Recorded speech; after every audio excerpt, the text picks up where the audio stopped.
Here's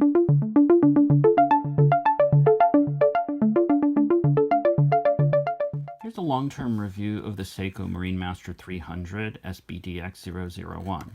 This particular one I bought new from, I believe it was Chino out in Japan between 2010 and 2011. I've worn it over the years, on and off, and I've come to some conclusions. Since it's been in storage for a while, I decided to wear it for a few weeks non-stop to get a feel for how things are, and thought maybe some people online could appreciate that. Overall, it's a very heavy watch, and I found that the bracelet, wearing it with the bracelet makes it a bit too unbearable for me. So I stopped wearing the bracelet quite a while ago. The urethane strap that comes with it, I have a few. One of them I just had in storage and I never wore, and when I tried wearing it, it cracked. I've heard other people having the same complaints, so I don't really know how common it is, but it scared me off from wearing the other ones I have. Also, I found it to be a little rough altogether. So I found a strap that worked for me. The lugs are 20 millimeters. It's a high watch, and a pretty thick watch rather. So a NATO strap or something along those lines doesn't really work for me because I don't want this to be any higher on my wrist than it already is. Outside of that, the main thing for me is the history of this watch. I really appreciate the fact that the Seiko that made this watch is basically the same Seiko that made the original 6159. The unbroken history between this watch and the original 6159 means a lot to me. Much like the Rolex Submariner, or Explorer, I really appreciate the fact that the company stayed in business and managed to continue making what they believed in originally. And the clear similarities to the original one is really, really neat for me. You know, you have a lot of companies that have gone bankrupt and someone else buys their intellectual property and they try to make replicas of old things, but they really end up getting lost in the translation. This watch, much like the original Submariner, except for perhaps the newest thick-lugged ones, I think really manages to hold true to the original design. And I really appreciate that. And one of its key design elements is the one-piece case back. There's no removable case back here like you have in most typical watches. So to service it, you'd have to remove the bezel, remove the crystal retaining ring, and then remove everything and have the movement serviced that way. For some people, it seems to be an obstacle for ownership, but since I don't do the servicing myself anyway, it doesn't really mean that much to me. But I am throwing that out there. As far as the general aesthetics, obviously that depends on the person. I happen to like the aesthetics. The dial has a lot of depth, and the luminous markers and the design of the hands, they really stick out, especially in bright light, and I find a pleasure to look at. I mean, obviously I'm biased since I own it, but that is my perspective on it. It's just a really, really nice, intricate design. Now, there's some controversy with the luminous plots.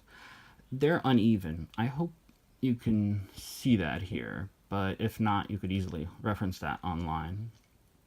There's some controversy as to whether they're done by hand or a robot. I don't really know, and it's not something that ever bothered me, but I do know that a number of people take issue with it.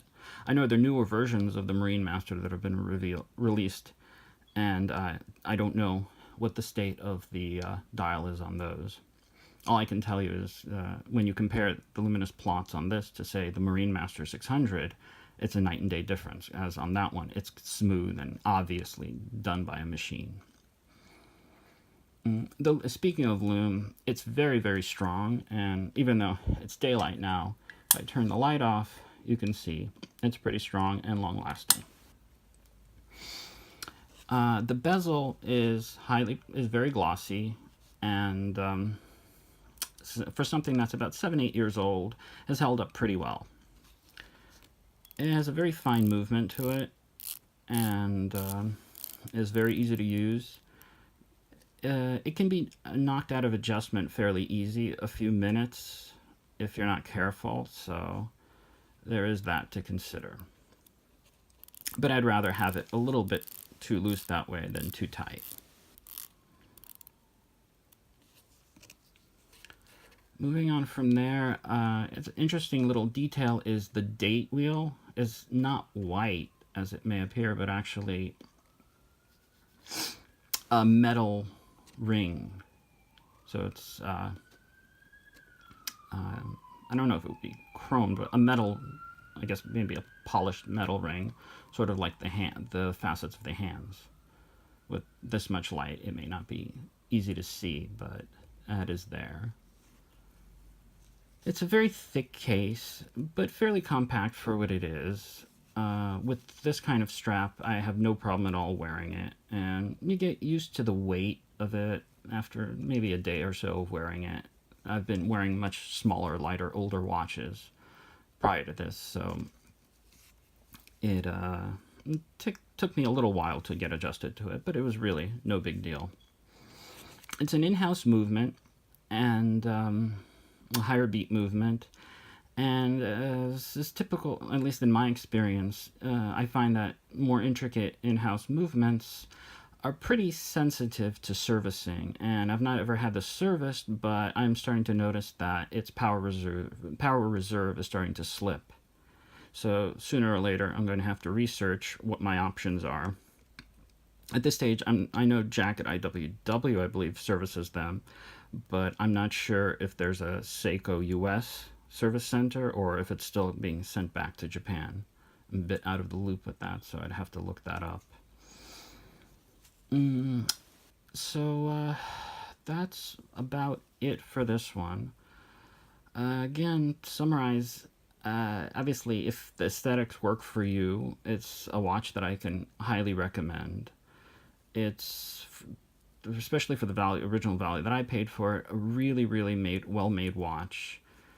It's original, it has good history, it's, at least without the bracelet, keeping in mind it's so heavy, very comfortable to wear, and a pleasure to wear.